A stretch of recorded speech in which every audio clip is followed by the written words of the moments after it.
जब देखो तब आवाज लगा देती हो, बहू ये कर दे, बहू वो कर दे। अरे हमारा भी दम घुटता है। ले, कब तक छाती पे मूंग दलोगी हमारी? यही अब या तो तू जाएगी इस घर से या मैं चली जाऊंगी। आज ही तेरे बेटे से कहूंगी मैं, कहीं छोड़ के आए तुझे अब, और नहीं होगा मुझसे ये सब, समझी? सुबह का समय था, लेकिन उस घर में सुबह जैसी कोई खुशी नहीं थी। सूरज की रोशनी खिड़की से अंदर जरूर आ रही थी, लेकिन उस रोशनी में सुकून नहीं था, जैसे घर की हवा भी भारी हो चुकी हो। आंगन में एक पुरानी सी चारपाई पड़ी थी और उस पर बैठी थीं सरस्वती देवी, जिनकी उम्र अब ढल चुकी थी।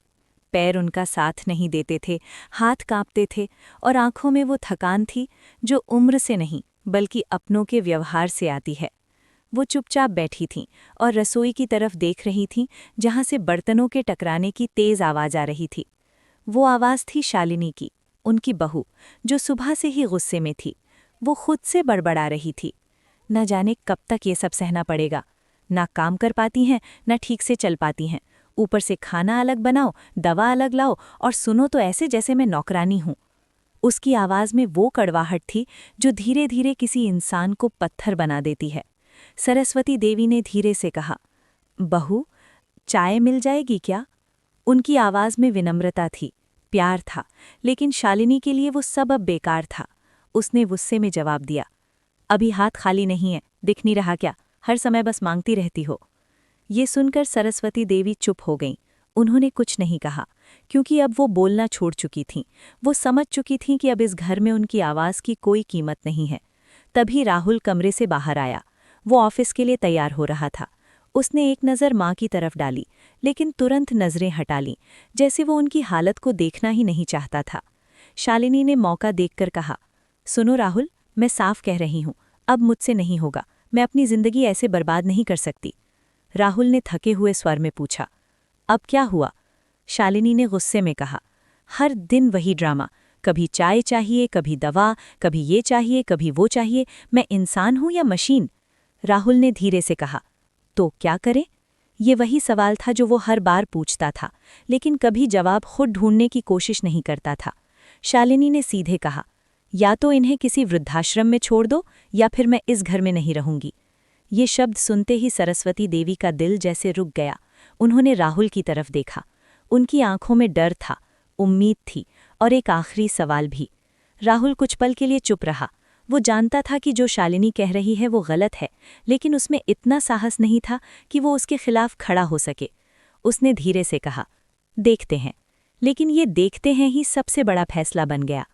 दिन गुजरते गए और शालिनी का व्यवहार और कठोर होता गया। वो सरस्वती देवी को समय पर खाना नहीं देती थीं, कभी कभी तो उन्हें भूखा ही सुला देती थीं। अगर वो कुछ मांगती तो उन्हें ताने सुनने पड़ते थे, तुम्हारे बेटे को ही क्यों नहीं कहती, मैं क्यों करूं सब? धीरे धीरे सरस्वती देवी का शरीर ही नहीं, उनका मन भी टूटने लगा। अब वो चुप रहने लगी थीं, दिन भर एक कोने में बैठी रहती और बस छत को देखती रहती, जैसे किसी का इंतजार कर रही हूं। लेकिन वो इंतजार कभी पूरा नहीं होता था। एक दिन तो हद ही हो गई। सरस्वती देवी बाथरूम तक खुद नहीं जा पाईं और वहीं गिर गईं। उन्हें उठने में भी बहुत समय लगा। उन्होंने आवाज़ लगाई, बहू, लेकिन शालिनी ने सुनकर भी अनसुना कर दिया। वो मोबाइल में व्यस्त थी। जब काफ़ी देर तक आवाज़ नहीं आई तो वो गुस्से में गई और बोली, अब क्या हुआ? जब उसने देखा कि सरस्वती देवी गिरी हुई हैं तो उसे चिंता नहीं हुई, बल्कि वो चिढ़ गई। अब ये नया ड्रामा शुरू हो गया। उसने उन्हें सहारा देकर उठाया भी नहीं, बस इतना कहा, यहाँ नहीं रहना तो सीधा बोल दो। ये शब्द किसी भी इंसान को अंदर से तोड़ देने के लिए काफ़ी थे। उस रात सरस्वती देवी बहुत रोईं, लेकिन अब उनके आंसू भी सूखने लगे थे, क्योंकि जब दर्द हद से ज़्यादा बढ़ जाता है तो आंसू भी साथ छोड़ देते हैं। अगले दिन सुबह शालिनी ने राहुल से फिर वही बात छेड़ी, अब और नहीं सहा जाता, या तो इन्हें यहाँ से हटाओ या मैं चली जाऊंगी। इस बार राहुल चुप नहीं रहा। उसने गहरी सांस ली और कहा, ठीक है, मैं आज ही बात करता हूँ। ये सुनते ही सरस्वती देवी के दिल में जैसे आखिरी उम्मीद भी टूट गई। उन्होंने धीरे से कहा, राहुल बेटा। राहुल उनके पास आया, लेकिन इस बार उसकी आंखों में झिझक थी, अपनापन नहीं। माँ, हम सोच रहे हैं कि आपको एक अच्छे आश्रम में रख दें, वहाँ आपकी अच्छी देखभाल होगी। ये वही झूठ था जो हर बेटा अपने दिल को समझाने के लिए बोलता है। सरस्वती देवी ने कुछ सेकंड तक उसे देखा, फिर धीरे से मुस्कुरा दी। वो मुस्कान दर्द से भरी थी। ठीक है बेटा, जैसा तुम्हें सही लगे, उन्होंने इतना ही कहा, क्योंकि अब उनके पास लड़ने की ताकत नहीं थी। कुछ ही देर में गाड़ी आ गई। शालिनी ने राहत की सांस ली, जैसे कोई बोझ हटने वाला हो। राहुल ने माँ को सहारा देकर बाहर लाया। उनके कदम भारी थे, दिल उससे भी ज्यादा भारी। गाड़ी में बैठते समय उन्होंने एक बार घर की तरफ देखा, वो घर जहां उन्होंने अपना सब कुछ दे दिया था। आज वही घर उन्हें छोड़ रहा था। गाड़ी चल पड़ी और हर मोड़ के साथ उनकी आंखों से आंसू गिरते गए। उन्होंने धीरे से कहा, भगवान, मैंने कौन सा पाप किया था? लेकिन जवाब कहीं नहीं था। कुछ देर बाद गाड़ी एक सुनसान जगह पर रुकी, जहां एक बोर्ड लगा था, शांतिधाम वृद्धाश्रम। नाम सुनकर लगता था जैसे यहाँ शांति होगी, लेकिन असल में वहाँ सिर्फ दर्द था। जैसे ही वो अंदर गईं, एक अजीब सी बदबू आई। दीवारें टूटी हुई थीं, लोग उदास बैठे थे और हर चेहरे पर एक ही कहानी लिखी थी, हमें छोड़ दिया गया है। तभी एक आदमी आया जिसने उन्हें ऐसे देखा जैसे वो इंसान नहीं बल्कि कोई सामान हो। राहुल ने पैसे दिए और जल्दी से चला गया। पीछे से माँ ने पुकारा, लेकिन वो नहीं रुका, और उसी पल एक माँ पूरी तरह टूट गई। उन्हें तुरंत काम में लगा दिया गया। उनके कमज़ोर शरीर से झाड़ू लगवाया गया, बर्तन मंजवाए गए, और अगर वो रुकती तो उन्हें डांट मिलती। रात को वो एक कोने में बैठकर रो रही थीं। उन्होंने आसमान की तरफ देखा और कहा, हे भगवान, अब मुझे अपने पास बुला लो। लेकिन भगवान ने उन्हें नहीं बुलाया, क्योंकि उनकी कहानी अभी ख़त्म नहीं हुई थी। क्योंकि कहीं ना कहीं इस दुनिया में एक और रिश्ता जिंदा था, एक ऐसी लड़की जो इस कहानी का रुख बदलने वाली थी, और वो थी सुमन। उस रात जब सरस्वती देवी वृद्धाश्रम के ठंडे फर्श पर बैठी अपनी किस्मत को कोस रही थीं, उसी शहर के दूसरे कोने में एक छोटी सी किराए की कोठरी में सुमन अपनी जिंदगी के टुकड़ों को जोड़ने की कोशिश कर रही थी। वो अकेली थी, लेकिन उसका अतीत उसके साथ था। हर दीवार, हर कोना उसे उस घर की याद दिलाता था जहां उसने कभी अपने सपने बसाए थे, लेकिन वही घर उसके लिए नर्क बन गया था। सुमन का जन्म एक गरीब परिवार में हुआ था। उसके पिता एक छोटे मजदूर थे और माँ घरों में काम करती थीं। उसने बचपन से ही संघर्ष देखा था, लेकिन उसने कभी शिकायत नहीं की। वो बस एक छोटा सा सपना देखती थी कि उसे एक ऐसा घर मिलेगा जहां उसे अपनापन मिलेगा, जहां उसे प्यार मिलेगा। और जब उसकी शादी राहुल से तय हुई तो उसे लगा कि उसका सपना पूरा हो गया है, लेकिन उसे नहीं पता था कि उसका असली इम्तिहान अब शुरू होने वाला है। शादी के दिन ही उसकी सास सरस्वती देवी के चेहरे पर वो खुशी नहीं थी जो होनी चाहिए थी, क्योंकि सुमन अपने साथ दहेज नहीं लाई थी। वो खाली हाथ आई थी, लेकिन दिल में प्यार लेकर आई थी। लेकिन इस समाज में दिल की कीमत नहीं होती, यहाँ दहेज की कीमत होती है। शादी के बाद पहले ही दिन से सरस्वती देवी का व्यवहार बदल गया। वो सुमन से सीधे मुंह बात नहीं करती थीं, हर बात में ताना मारती थीं, कुछ लाई भी है अपने साथ या बस बोझ बनकर आई है। सुमन चुप रहती थी, क्योंकि उसे बचपन से यही सिखाया गया था कि ससुराल में सहना पड़ता है। उसने हर बात सह ली, हर ताना सह लिया, लेकिन उसने कभी अपना प्यार कम नहीं किया। वो हर दिन कोशिश करती थी कि वो अपनी सास का दिल जीत ले। वो सुबह सबसे पहले उठती, घर का सारा काम करती, उनके पैर दबाती, उन्हें दवा देती, लेकिन सरस्वती देवी का दिल नहीं बदला। राहुल भी अपनी माँ के सामने कुछ नहीं बोलता था। वो जानता था कि सुमन सही है, लेकिन उसमें इतना साहस नहीं था कि वो अपनी माँ के खिलाफ खड़ा हो सके। धीरे धीरे हालात और ख़राब होते गए। सरस्वती देवी को लगता था कि सुमन उनके बेटे के लायक नहीं है, और इसी सोच ने एक दिन बड़ा फैसला ले लिया। उन्होंने राहुल पर दबाव डालना शुरू कर दिया, या तो इसे छोड़ दे या फिर मैं इस घर में नहीं रहूंगी। राहुल अंदर से टूट रहा था, लेकिन उसने वही किया जो उसकी माँ ने कहा। और फिर एक दिन ऐसा आया जब सुमन की जिंदगी पूरी तरह बदल गई। उस दिन घर में पैसे गायब हो गए और बिना किसी सबूत के सारा आरोप सुमन पर डाल दिया गया। सरस्वती देवी ने गुस्से में कहा, मैंने पहले ही कहा था ये लड़की ठीक नहीं है। राहुल ने भी बिना कुछ सोचे सुमन पर विश्वास नहीं किया। सुमन रोती रही, गिड़गिड़ाती रही, मैंने कुछ नहीं किया, आप मुझ पर भरोसा करो। लेकिन उस दिन उसके आंसू भी बेकार हो गए, और फिर वही हुआ जो अक्सर होता है। उसे घर से निकाल दिया गया, बिना किसी गलती के, बिना किसी सहारे के। सुमन उस दिन सड़क पर खड़ी थी। बारिश हो रही थी, लेकिन उससे ज्यादा उसकी आंखों से आंसू बह रहे थे। उसने आखिरी बार उस घर की तरफ देखा और धीरे से कहा, एक दिन सच सामने आएगा। और फिर वो वहां से चली गई। उसने पीछे मुड़कर नहीं देखा। उसने अपनी जिंदगी खुद बनाई, संघर्ष किया, मेहनत की, लेकिन उसके दिल में एक दर्द हमेशा रहा।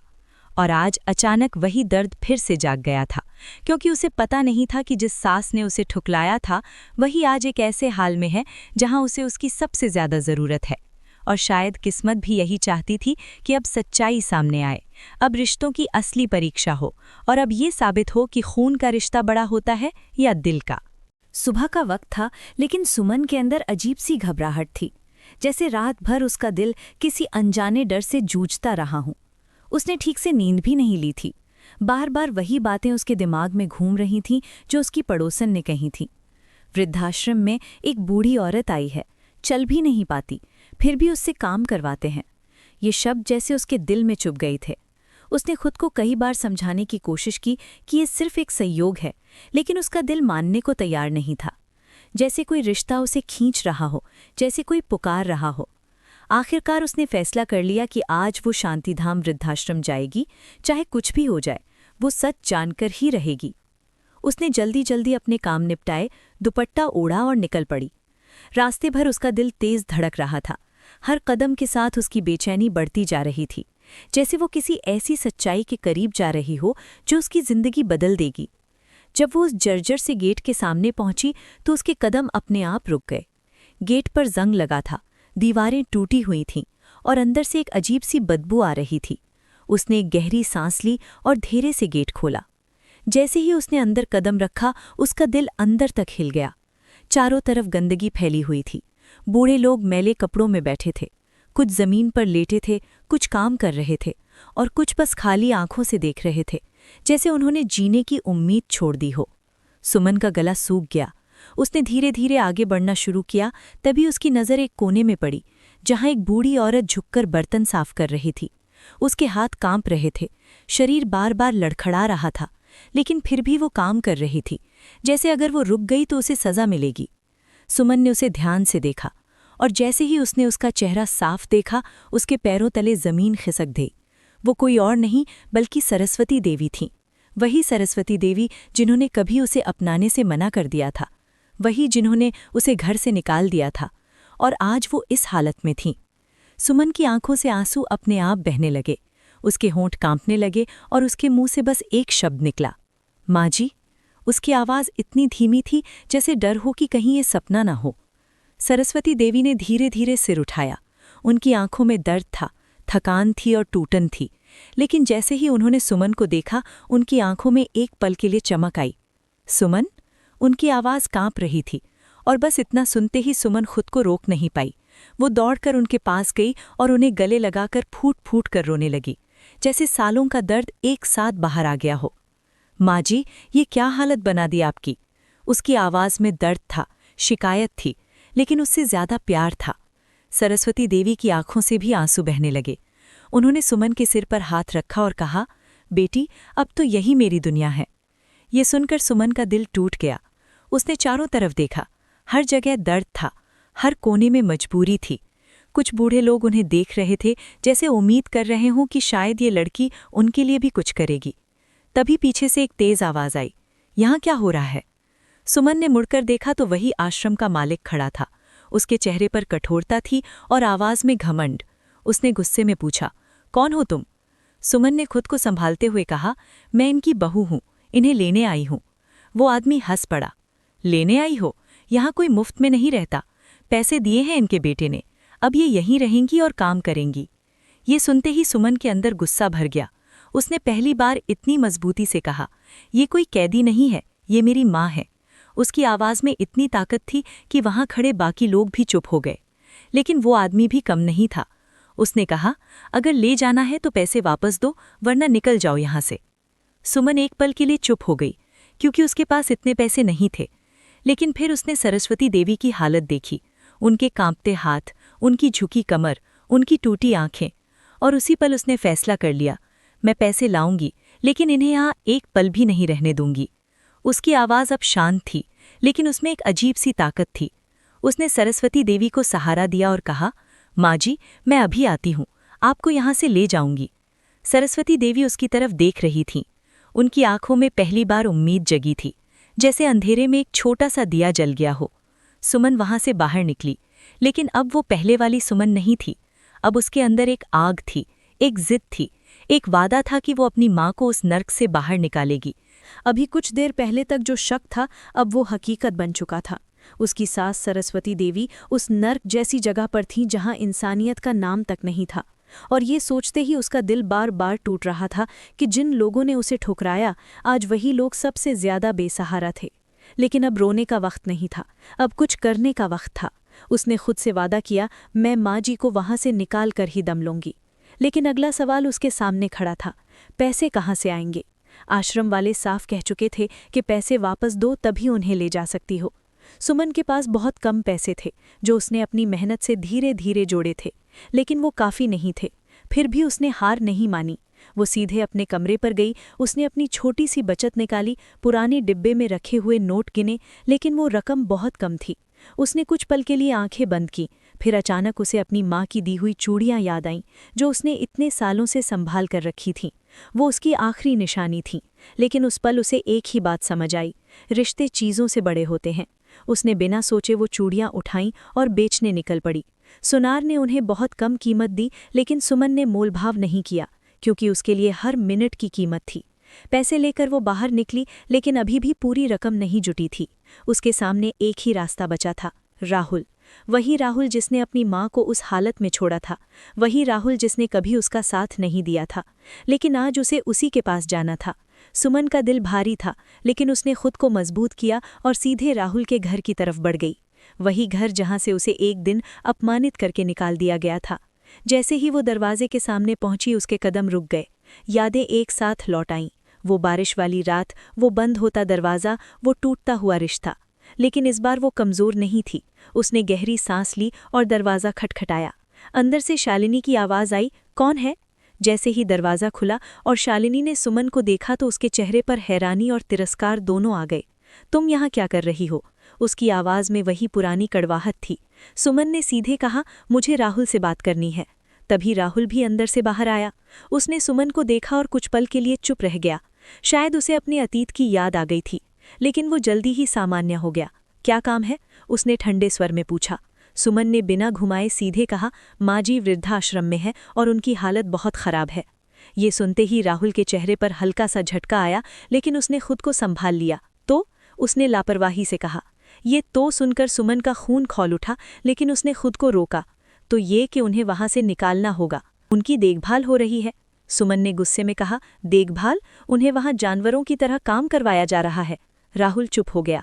शायद उसके अंदर कहीं ना कहीं ग्लानि थी, लेकिन शालिनी ने फिर कहा, तो हमें क्या करना है? सुमन ने कहा, जो पैसे दिए थे वो वापस लेकर उन्हें वहां से निकालना होगा। राहुल ने तुरंत कहा, मेरे पास अभी पैसे नहीं हैं।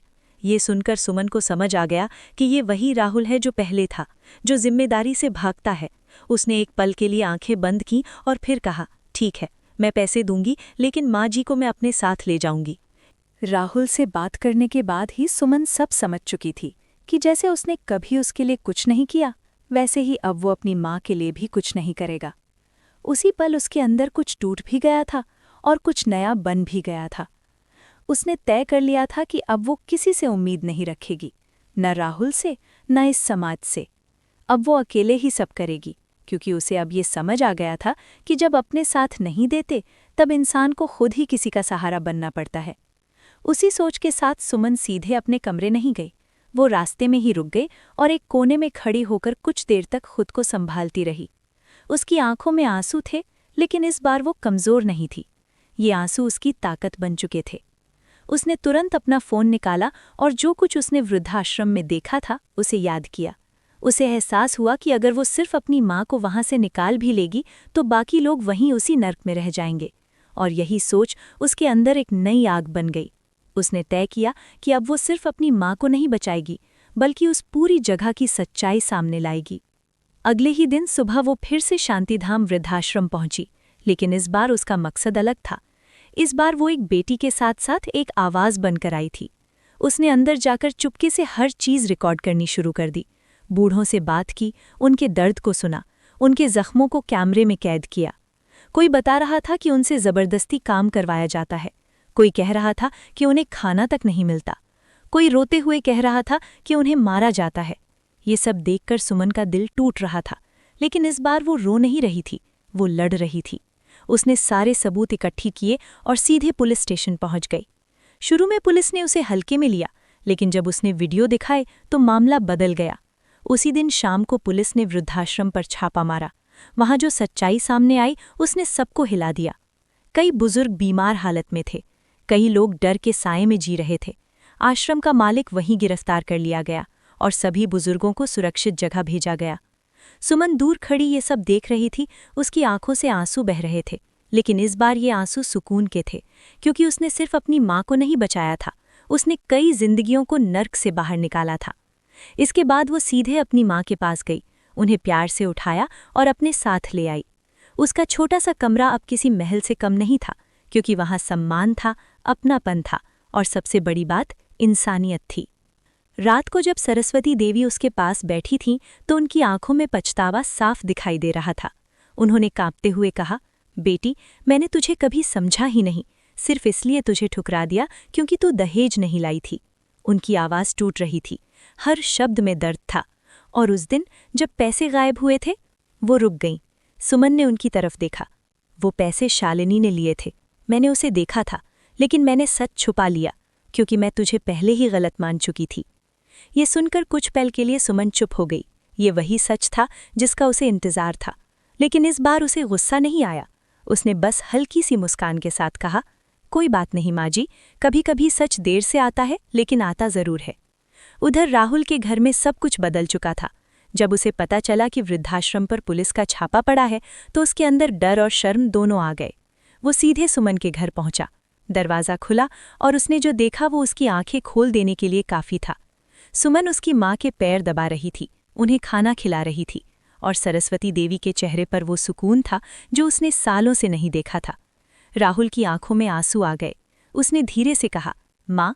सरस्वती देवी ने उसकी तरफ देखा, लेकिन इस बार उनकी आंखों में वो अपनापन नहीं था। उन्होंने शांत स्वर में कहा, अब याद आई माँ। राहुल सिर झुकाकर खड़ा रहा। मुझे माफ़ कर दो माँ। उसकी आवाज़ कांप रही थी, लेकिन इस बार जवाब सुमन ने दिया, माफ़ी मांगने से पहले ये सोचो, जब उन्हें तुम्हारी ज़रूरत थी तब तुम कहाँ थे। ये शब्द राहुल के दिल में सीधे उतर गए। उसके पास कोई जवाब नहीं था, वो चुपचाप खड़ा रहा। और तभी सरस्वती देवी ने सुमन का हाथ पकड़कर कहा, आज समझ आया, बेटी खून से नहीं कर्म से बनती है। सुमन की आंखें भर आईं, लेकिन इस बार उसमें दर्द नहीं था, सिर्फ सुकून था, क्योंकि आज उसे किसी से कुछ साबित नहीं करना था। उसने खुद को साबित कर दिया था, और उसी दिन से उसकी जिंदगी का एक नया अध्याय शुरू हुआ। उसने उसी शहर में एक छोटा सा सेवाघर शुरू किया, जहां वो उन बुजुर्गों की देखभाल करने लगी जिन्हें उनके अपने छोड़ चुके थे। धीरे धीरे लोग उससे जुड़ते गए और वो जगह उन लोगों के लिए घर बन गई जिनका कोई नहीं था। और इस तरह एक ठुकराई गई बहू सिर्फ एक माँ की नहीं, बल्कि कई लोगों की जिंदगी बन गई। और यही इस कहानी की सबसे बड़ी सच्चाई है कि असली रिश्ते खून से नहीं बनते, वो इंसानियत से बनते हैं। ऐसी बेटियां किसी एक घर की नहीं होती, वो पूरे समाज की ताकत बन जाती हैं। उन्हें सहारे की जरूरत नहीं होती, बल्कि वो खुद दूसरों का सहारा बनती हैं। अगर आपको भी हमारे देश की सुमन जैसी बेटियों पर गर्व है तो इस वीडियो को लाइक करें और चैनल को सब्सक्राइब जरूर करें।